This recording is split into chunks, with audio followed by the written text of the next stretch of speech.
Hello guys and very warm welcome to food for foodies. मैं हूं रितिका और आज के एपिसोड में हम बनाने वाले हैं बहुत ही डिलीशियस स्नैक्स रेसिपीज़। मॉनसून एक ऐसा मौसम है, इसमें ना बहुत सारे स्नैक्स खाने का मन करता है, चटपटा खाने का मन करता है और इसीलिए मैं ये स्नैक्स रेसिपीज़ आपके लिए लेके आई हूँ। और इसी खास बात ये है कि इसमें कोई भी फ्राइड स्नैक्स नहीं है, सारे के सारे बहुत हेल्दी हैं, टेस्टी हैं। कुछ मैंने एयर फ्राई स्नैक्स भी रखे हैं क्योंकि लास्ट टाइम मैंने बहुत सारे कमेंट्स को एनालाइज किया, पढ़ा, उसमें लिखा था कि आप सिर्फ एयर फ्राई रेसिपीज़ मत दिखाइए, ये भी दिखाइए। हालांकि एयर फ्राई रेसिपीज़ के भी बहुत सारे क्वेश्चंस थे, मगर नॉर्मल रेसिपीज़ भी आप देखना चाहते हैं, इसलिए मैंने दोनों को मिक्स करके ये प्यारा सा एपिसोड बनाया है, बहुत ही दिल से बनाया है। तो ज़रूर लिख के बताइएगा कि आपको ये एपिसोड कैसा लगा और फॉलो करना, सब्सक्राइब करना और कॉमेंट करना बिल्कुल मत भूलिएगा, क्योंकि इससे आपको नोटिफिकेशन मिलता है और हमें मोटिवेशन मिलता है। तो हम आज के एपिसोड को शुरू करते हैं और पहली रेसिपी हमारी होने वाली है डिलीशियस राइस फ्लावर अप्पे। और ये बहुत ही डिलीशियस बनते हैं और मैंने अभी तक सूजी वाले अप्पे बनाए हैं, मगर कभी भी मैंने चावल के आटे से ट्राई नहीं किया था। And this is I mean mind blowing recipe.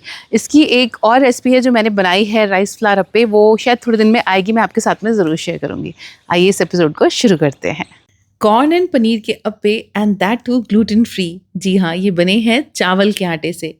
तो यहाँ पे हमने लिया है 3/4 कप चावल का आटा, उसमें हमने आधा कप दही डाला है। इसे हम अच्छे से मिक्स करेंगे, ज़रूरत पड़ी तो थोड़ा सा इसमें पानी ऐड कर देंगे। इसे कम से कम 20 से 25 मिनट के लिए भीगने देना है। इस बैटर की कंसिस्टेंसी ऑलमोस्ट वैसी होगी जैसे इडली डोसा बैटर की होती है।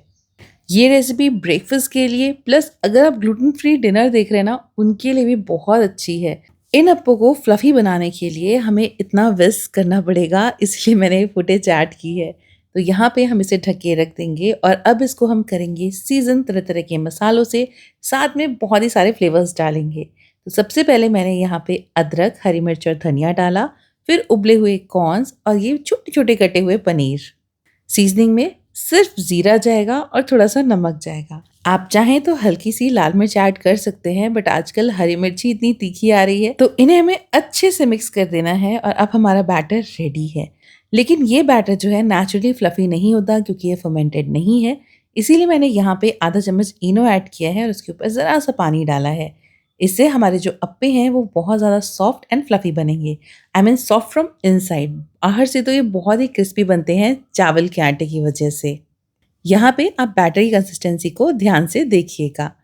अब हम अप्पे पैन लेंगे और उसमें डाल देंगे थोड़ा थोड़ा घी। अप्पे का जो टेस्ट है वो घी से ही आता है, इसलिए कंजूसी मत करिएगा।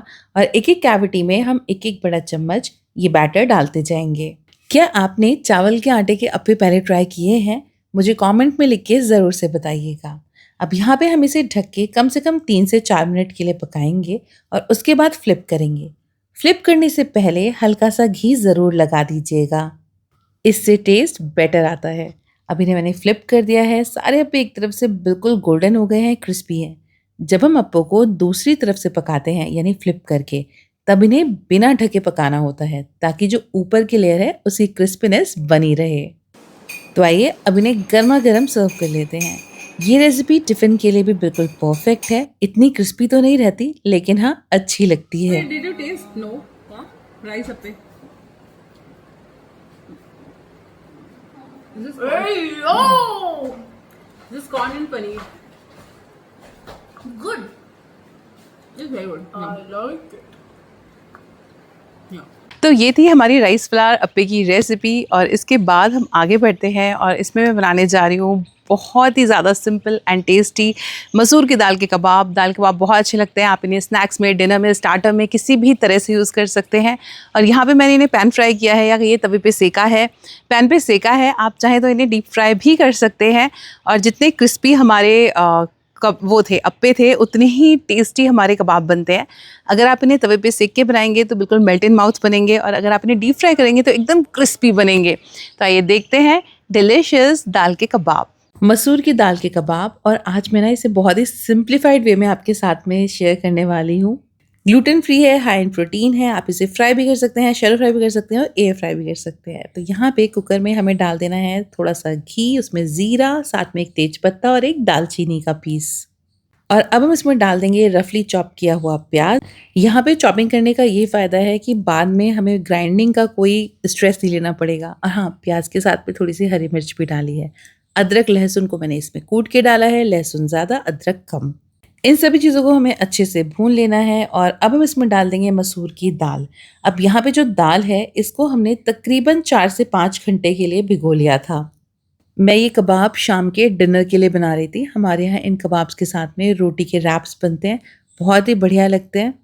और किसी को अगर ग्लूटेन फ्री खाना है तो वो खाली कबाब भी सैलेड के साथ में खा सकता है। दाल को भी हम 2 से 3 मिनट के लिए भून लेंगे। इसमें हम डालेंगे ज़रा सा नमक। अब यहाँ पे जब मैंने दाल भिगोई थी तो 1.5 कटोरी मैंने यहाँ पे दाल ली थी और जब मैंने इसमें पानी डाला है तो मैंने आधी कटोरी से ज़रा सा ज़्यादा डाला है। एक मोटे तौर पे बस हमें इसमें आधा पौना कप पानी डालना है, ज़्यादा नहीं। 3 से 4 सीटी आने देंगे, कुकर को अपने आप खुलने देंगे और ये देखिए दाल ना एकदम खिली खिली है। अगर आपको अंदाज़ा नहीं हो रहा है और दाल में थोड़ा सा पानी ज़्यादा हो गया है तो आप यहाँ पे इसे थोड़ा सा पका भी सकते हैं, बट आज वाली दाल तो मेरी एकदम परफेक्ट बनी थी। इसको मैंने हाथ से मैश कर लिया और साथ में इसमें थोड़ा सा ब्रेड क्रम्ब मिला दिया। आप यहाँ पे सत्तू, भुना हुआ बेसन, कुछ भी चीज़ ऐड कर सकते हैं।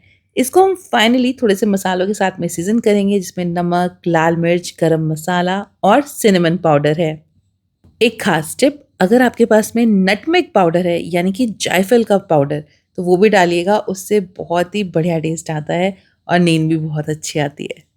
अब हम इसके छोटे छोटे कबाब बना लेंगे। तो यहाँ पे मैंने इन्हें टिक्की की तरह शेप किया है, आप लंबे वाले भी शेप कर सकते हैं। और अभी मैं रिसेंटली एक पार्टी में गई थी, उन्होंने क्या किया था कि इनको बिल्कुल बाइट साइज लिया हुआ था। मतलब ये जो कबाब मैं बना रही हूँ इसके आप 4 टुकड़े कर दीजिए और उन्होंने फ्राई किया हुआ था। तो ये ना खाने में बहुत ही टेस्टी लग रहे थे। उसके ऊपर ज़रा सी हरी चटनी और प्याज डाल के सर्व किया। ये भी एक ऑप्शन है, कभी आप एक्सप्लोर कर सकते हैं। वेल, आज तो हम इसे शैलो फ्राई करने वाले हैं देसी घी में, क्योंकि हमारा लक्ष्य है लो कैलोरी खाना बनाना, हाई प्रोटीन खाना बनाना। मैंने यहाँ सेकने के लिए देसी घी यूज़ किया है। आप कोई भी लो कैलोरी ऑयल यूज़ कर सकते हैं, लाइट ऑलिव ऑयल यूज़ कर सकते हैं, बट फिर भी मैं रिकमेंड करूँगी जब भी हम दाल या मिलेट्स बनाते हैं तो उसके साथ में हमें घी का यूज़ करना चाहिए। डाइजेशन में बहुत हेल्प होती है। देखिए हमारे कबाब एक तरफ से सुनहरे हो गए हैं, दूसरी तरफ से भी हम इन्हें सुनहरे होने तक सेकेंगे और इन्हें गर्मा गर्म सर्व करेंगे हरी चटनी और लच्छे वाले प्याज के साथ में। दे डिलिशियस। वेल, दाल के कबाब के बाद बारी है हमारी नेक्स्ट रेसिपी की और इसमें बनाने जा रही हूँ डिलिशियस ग्रेनोला बार। मतलब आज की जो रेसिपीज़ है ना सारी मैंने चुन चुन के रखी है। आप इसे बना के लॉन्ग लास्टिंग वे में खा सकते हैं और मैंने इसलिए बनाया है क्योंकि मुझे ना चाय के साथ में कुकीज़ बहुत पसंद है और समहाउ बहुत अनहेल्दी हो जाता है, इसलिए मैंने हाई प्रोटीन ग्रेनोला बार बनाई है जिससे आपका प्रोटीन, फाइबर, सारा इंटेक भी पूरा होगा और 1-2 पीस खाइए सैटिएट हो जाते हैं बिल्कुल। आइए बनाते हैं ग्रेनोला बार और इन्हें बना के आप अप टू 15 डेज स्टोर कर सकते हैं एयर टाइट कंटेनर में। आजकल मौसम थोड़ा ह्यूमिड है, मुश्किल होता है, 1 हफ्ता फिर भी चल जाती है। हाई प्रोटीन ग्रेनोला बार और इसे बनाना बहुत आसान है और इसको मैंने स्पेसिफिकली चाय और कॉफ़ी के साथ जो मैं बिस्किट ले लेती हूँ ना उसकी आदत को छोड़ने के लिए बनाया है। इसके लिए स्पेशली मैंने फर्स्ट टाइम रोल्ड ओट्स मंगाए हैं एंड इनका टेस्ट मुझे समहाउ बेटर लगा। तो यहाँ पे तकरीबन 1.5 कप्स मैंने लिए हैं रोल्ड ओट्स। इसमें डाल दिए हैं थोड़े से बादाम रफली चॉप करके, थोड़े से पिस्ते रफली चॉप करके और मिक्स सीड्स। यहाँ पे आप अपनी पसंद के ड्राई फ्रूट्स ऐड कर सकते हैं। मैं वॉलनट्स भी करना चाहती थी बट समहाउ बहुत ज़्यादा ठंडे थे, फ्रीज़र में रखे हुए थे, इसलिए मैंने ऐड नहीं किया है। Otherwise walnut is also a very good option. इन सभी को हमें क्रंची हो जाने तक ड्राई रोस्ट कर लेना है। अब यहाँ पे इंडक्शन बंद है, सिर्फ कढ़ाई गर्म है। उसमें मैंने डाल दिया है 2 बड़े चम्मच पीनट बटर और थोड़ा सा हनी। मेजरमेंट में ये करीबन 4 टेबलस्पून होना चाहिए। मैंने थोड़ा कम ही डाला था क्योंकि मैं इसे बिल्कुल स्वीट नहीं रखना चाहती थी, जस्ट इतना कि वो बाइंड हो जाए। अब मैं इसमें डाल रही हूँ थोड़ा सा वैनिला एसेंस और सिनेमन पाउडर। अब इस गरम कढ़ाई में ही हमें सभी चीज़ों को अच्छे से मिक्स करना है। अगर आपको ऐसा लगे कि पीनट बटर जो है वो बहुत अच्छे से पिघल नहीं रहा है जैसे कि नॉर्मली फ्रिज में रखा होता है, तो आप यहाँ पे हल्का सा इसे गर्म कर सकते हैं। अब हम इसमें मिला देंगे ओट्स एंड नट्स जो हमने पहले से ही रोस्ट करके रखे हुए हैं और साथ में मैंने इसमें थोड़ी सी डार्क चॉकलेट भी मिलाई है।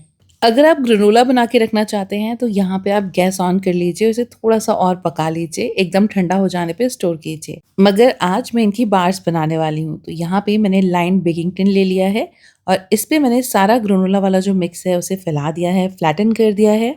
अवन को हमने 160 डिग्री सेल्सियस पे प्रीहीट कर लिया था और अब हम इसमें ये टिन रख देंगे और इसको बेक करेंगे 10 to 15 मिनट्स के लिए। अगर आपका अवन 48 लीटर से छोटा है तो ये जल्दी भी पक सकता है। बोथ रॉड्स हमें ऑन रखनी है। बार को काटने से पहले याद रखिए इसे कम्प्लीटली ठंडा हो जाने दीजिएगा, बीच में बिल्कुल भी डिस्टर्ब मत कीजिएगा। तो बार्स हमारी बन के रेडी हैं, बट मुझे थोड़ी सी बाइंडिंग कम लग रही थी और शायद बीच में डिस्टर्ब भी किया था। बट ये देखने में जितनी अच्छी लग रही है ना, उतनी ही खाने में अच्छी थी। And trust me, rolled oats were better. And I think ये विंटर्स में तो रिपीट में बनने वाले हैं। These are bars. Alright. Happy round, लेकिन कैमरा बहुत ही अलग अलाइंड है। Yeah, it's yum. Good. Monsoon का सीज़न हो, फ्राइड स्नैक्स ना हो, ऐसा तो हो ही नहीं सकता। तो आज की जो हमारी नेक्स्ट रेसिपी है उसमें हम क्रिस्पी कॉर्न बनाने वाले हैं। और ये रेसिपी आई शुड मेंशन, इसकी मेरे पास बार बार रिक्वेस्ट आ रही थी and I definitely mention in the comments कि किसकी थी। एंड आई एम ग्लैड कि आपने इस तरह से भेजा मुझे एंड आई रीट्राइड इट। एक बार मैंने इसको बनाया था और बहुत ज़्यादा चुई बने थे, बट यहाँ पे नेक्स्ट टाइम मैंने इसे थोड़ा एक्सपेरिमेंट के साथ बनाया है, जिससे ये बहुत ही ज़्यादा बढ़िया बने। एकदम वैसे ही लगते हैं, आप अगर थोड़ा सा ऑयल वाला कॉन्टेंट निकाल दो। Air fried crispy corns and they are just amazing.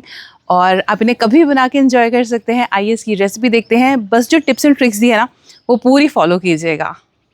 Crispy corns, और ये आज मैंने एयर फ्राई में बनाए हैं। नो डाउट इसको आप फ्राई करके भी बना सकते हैं। तो यहाँ पे मैंने लिए हुए हैं उबले हुए कॉर्न्स। ये जो अमेरिकन कॉर्न्स का पैक आता है ना, उसको मैंने उबाल लिया है। जितना फ्रेश होगा उतना अच्छा बनेगा। इसमें हम 3 बड़े चम्मच चावल का आटा डालेंगे, साथ में डाल देंगे ज़रा सा नमक। 2 चम्मच इसमें घी या तेल जाएगा। अगर आप इसे नॉर्मली कढ़ाई में फ्राई करके बना रहे हैं तो आप ये वाला स्टेप स्किप कर सकते हैं। साथ में इसमें डाल देते हैं ज़रा सी लाल मिर्च और बस इन सब चीज़ों को मिक्स कर दीजिए। अगर थोड़ा सा और मज़ेदार फ्लेवर चाहिए तो अदरक और लहसुन का पेस्ट भी डाल दीजिएगा। अब मैंने क्यों नहीं डाला है मैं बताती हूँ। स्टोर बॉट मेरे पास में था नहीं। अगर आप एयर फ्राई कर रहे हैं तो स्टोर बॉट डालिए। अगर आप नॉर्मली फ्राई कर रहे हैं तो आप दोनों में से कैसा भी डाल सकते हैं। और यही सेम डिफरेंस वो फ्लावर में भी है। अगर आप एयर फ्राई कर रहे हैं तो सिर्फ चावल का आटा डालिएगा, और अगर आप नॉर्मली फ्राई कर रहे हैं तो आप यहाँ पे मैदा कॉर्नफ्लोर भी ऐड कर सकते हैं। अब मैंने एयर फ्राई बास्केट में ये कॉर्न्स ऐड कर दिए हैं। टेम्परेचर को हम सेट कर देंगे 180 डिग्री सेल्सियस पे और टाइमर को 15 मिनट्स के लिए। एग्जैक्टली 15 मिनट्स ही लगे थे इस पर्टिकुलर रेसिपी में। बीच बीच में हम कॉर्न्स को चलाते रहेंगे। यहाँ पे नीचे कोई भी लाइनर मत लगाइएगा। 10 मिनट बाद कॉर्न्स क्रिस्पी होना शुरू हो गए थे। तब मैं इसमें ऐड कर रही हूँ शिमला मिर्च और प्याज। ये मैंने बारीक काट के साइड में रखा हुआ था। आजकल क्रिस्पी कॉर्न्स ना बहुत पॉपुलर हो गए हैं। पहले तो बारबेक्यू नेशंस में नॉर्मली मिलते थे, बट अब बहुत सी जगह पे स्टार्टर्स में क्रिस्पी कॉर्न्स आते हैं और लोग उसे मॉकटेल, कॉकटेल्स और बच्चे भी बहुत एंजॉय करते हैं। फाइनली मैं इसमें थोड़ा सा चाट मसाला ऐड कर रही हूँ और ज़रा सा मैं इसमें नींबू का रस डाल दूँगी और हमारा बहुत ही टेस्टी क्रिस्पी कॉर्न बन के तैयार है। अच्छा, ये रेसिपी ना मैंने हाई डिमांड पे बनाई है। कई सारे कमेंट्स आ रहे थे जहाँ पे मैंने कुछ को रिप्लाई भी किया कि भाई मैंने एक बार बनाई थी एयर फ्रायर में और बिल्कुल अच्छी नहीं बनी, but then I tried it again with rice flour और इस बार के रिजल्ट्स वाकई बहुत अच्छे आए। और कॉर्न्स भी देखिए बिल्कुल फूले फूले हैं। बस इनको ओवरकुक होने से बचाइएगा, बनाइएगा, मुझे ज़रूर बताइएगा कैसी बनी। सो गाइज, ये थे हमारे एयर फ्राइड क्रिस्पी कॉर्न्स और इसी की एक साथी रेसिपी है जो है air fried corn ribs and this recipe is just amazing. मैंने इसका शॉर्ट बना के ऑलरेडी इंस्टाग्राम पे डाला हुआ है। इंस्टा पे बहुत सारी अलग रेसिपीज़ आती रहती हैं, तो वहाँ पे फॉलो ज़रूर कर लीजिएगा। तो आइए बनाते हैं डिलिशियस कॉर्न रिब्स। और ये जो है ये मेरी पर्सनल फेवरेट है, क्योंकि जो रेस्टोरेंट वाली होती है उसमें अगर आप देखोगे ना बहुत ऑयल निकल आता है, और कई बार अगर उनका ऑयल पुराना होता है ना तो इतना ख़राब टेस्ट आता है। कॉर्न बहुत ज़्यादा ऑयल सोखता भी है। तो आइए देखते हैं कि हम इसको बिना ऑयल के एयर फ्रायर में कैसे बनाएंगे हेल्दी वे में। बिना ऑयल तो नहीं है, मैंने थोड़ा बटर एंड ऑयल यूज़ किया है, बट इट्स एक्चुअली डिलिशियस। आइए बनाते हैं air fried corn ribs. Corn ribs और एक बहुत ही पॉपुलर स्नैक्स है and youngsters are really crazy about it. तो इसको बनाने के लिए हमें सबसे पहले लेने हैं कॉर्न्स। आजकल अमेरिकन कॉर्न्स बड़े अच्छे आ रहे हैं और इसके दाने बड़े बड़े होते हैं, एकदम जूसी होते हैं। इसे हमें छील लेना है। ये रेसिपी आपको शॉर्ट फॉर्म में इंस्टाग्राम पे मिल जाएगी, मगर यहाँ पे ना मैं थोड़ी टिप्स एंड ट्रिक्स शेयर करती हूँ कि इसे आप आसानी से बना पाएँ। और इसे हमें कढ़ाई में या स्टीमर में स्टीम करना है। अब ये पूरा नहीं आ रहा था तो मैंने इसका आगे का थोड़ा सा पोर्शन कट कर दिया था और इसे अच्छे से स्टीम होने रख दिया। स्टीम होने में तकरीबन 15-20 मिनट लग जाते हैं इस तरह से। अदरवाइज आप इन्हें प्रेशर कुकर में भी उबाल सकते हैं। 3 से 4 सीटी में कॉर्न्स बहुत अच्छे उबल जाते हैं। अब हमें कॉर्न्स की रिब्स बनानी है, तो भाई इसके लिए ना आपको एक बहुत ही बढ़िया सा नाइफ चाहिए, स्ट्रॉन्ग नाइफ चाहिए। ये हमारे साधारण घर के नाइफ से नहीं कटेगा क्योंकि इसमें ना बहुत अच्छी खासी मेहनत लगती है। और कॉर्न रिब्स बनाने में सबसे ज़्यादा अगर कोई ट्रिकी पार्ट है ना वो यही है, इसी में बहुत ज़्यादा टाइम लग जाता है। तो यहाँ पे हमने रिब्स कट करके रेडी कर लिए हैं और अब हम इसके लिए एक बढ़िया सा मैरिनेट तैयार करेंगे। और ये कॉर्न रिब्स मैं ये भी बता दूँ मैं अपने घर में रिपीट मोड में बना रही हूँ, मतलब एक बार आपकी आदत हो जाएगी ना तो बहुत ईजिली कट कर पाएंगे। और जो प्रेशर कुकर में मैं बॉईल करती हूँ उसके ये अंदर का पार्ट ज़्यादा सॉफ्ट हो जाता है तो वो ज़्यादा ईजिली कटता है। तो यहाँ पे हमने एक बाउल में लिया है 1 बड़ा चम्मच बटर और 1 चम्मच हम इसमें ऑलिव ऑयल डालेंगे। साथ में मैं यहाँ पे मैगी मसाला डाल रही हूँ। आप यहाँ पे अनियन पाउडर, गार्लिक पाउडर, लाल मिर्ची ये सब अलग से डाल सकते हैं, बट मैंने यहाँ पे शॉर्टकट अपनाया है कि मैगी मसाला डाल दिया, साथ में थोड़ा सा नमक। ये हमारा बहुत ही टेस्टी वाला मैरिनेट बन के तैयार हुआ। और अब हम इसमें कॉर्न रिब्स को अच्छे से कोट कर देंगे। ये देखिए बिल्कुल इस तरह से, इसका जो कॉर्न वाला पार्ट है उसी को करना है, इसमें आगे लगाने का कोई फ़ायदा नहीं है क्योंकि इन एनी केस वेस्ट होता है। आप इस तरह से करके अपने पास फ्रिज में रख सकते हैं और जब भी आपको ज़रूरत हो आप इनके कॉर्न रिब्स बना सकते हैं। और ये ना ऐसा नहीं कि घर में ही, मैंने गेस्ट को भी खिलाया, उन्हें भी बहुत अच्छे लगे। और इसके बाद में जो स्टेप होता है जो नॉर्मली रेस्टोरेंट्स में होता है वो होता है डीप फ्राइंग, जिससे ये कॉर्न्स रिब्स का शेप ले लेते हैं। इसका जो अंदर वाला पोर्शन है वो ज़्यादा अच्छे से वाटर जो है वो इवेपोरेट कर देता है, तो कॉर्न वाला पोर्शन एकदम खिल के सेमी सर्कुलर टाइप का हो जाता है। बट मैं इसको बना रही हूँ अपने एयर फ्रायर में, तो यहाँ पे एयर फ्रायर बास्केट के ऊपर मैं सारे कॉर्न्स को इस तरह से लगा दूंगी। टेम्परेचर को हम यहाँ पे रखेंगे 200 डिग्री सेल्सियस और टाइम इसमें लगता है अप्रॉक्सीमेटली 15 टू 20 मिनट्स। मगर अगर कॉर्न सॉफ्ट होते हैं ना तो 15 मिनट में हो जाते हैं, इसीलिए आप 15 मिनट बाद इसे चेक करना ज़रूर शुरू कर दीजिएगा। और जैसे ही ये पूरे गोल्डन गोल्डन हो जाए और साइड से ऐसे कर्व्ड हो जाए तो मतलब कॉर्न रिब्स बन के तैयार है। इसे हम ऊपर से नींबू, धनिया और चाट मसाले से गार्निश करेंगे और गर्मा गर्म सर्व करेंगे। ये एक बहुत ही अनहेल्दी स्नैक्स का हेल्दी वर्जन है, इसे सेव कर लीजिए और ज़रूर बनाइएगा और अपने कमेंट्स में मुझे ज़रूर बताइएगा कि आपको ये रेसिपीज़ कैसी लगती हैं। सो सार्थक, आपको कैसे लगे कॉर्न रिब्स? बहुत अच्छे। आपको पता चल रहा है कि ये एयर फ्राइड है? हाँ, दीज आर एयर फ्राइड। मुझे पता ही नहीं चला। सो गाइज ये थी हमारी आज की रेसिपीज़। आई होप आपको ये स्नैक्स रेसिपीज़ पसंद आई होंगी। कैसी लगी मुझे कमेंट सेक्शन में लिख के ज़रूर बताइएगा। आपके कमेंट्स का, आपके सजेशंस का हमें हमेशा इंतज़ार रहता है। मैं पढ़ती हूँ, फॉलो करती हूँ और आपको रिप्लाई करने की कोशिश ज़रूर करती हूँ। और जो भी आपके कमेंट्स आएंगे डेफिनेटली हम उन्हें लाइव में लेंगे और मंडे ट्यूसडे में एक बढ़िया सा लाइव रखते हैं और फिर बातें करते हैं खूब सारी। तो फिलहाल के लिए इस एपिसोड में इतना ही, जल्दी ही मिलेंगे अगले एपिसोड में। तब तक के लिए कीप वॉचिंग एंड बाय।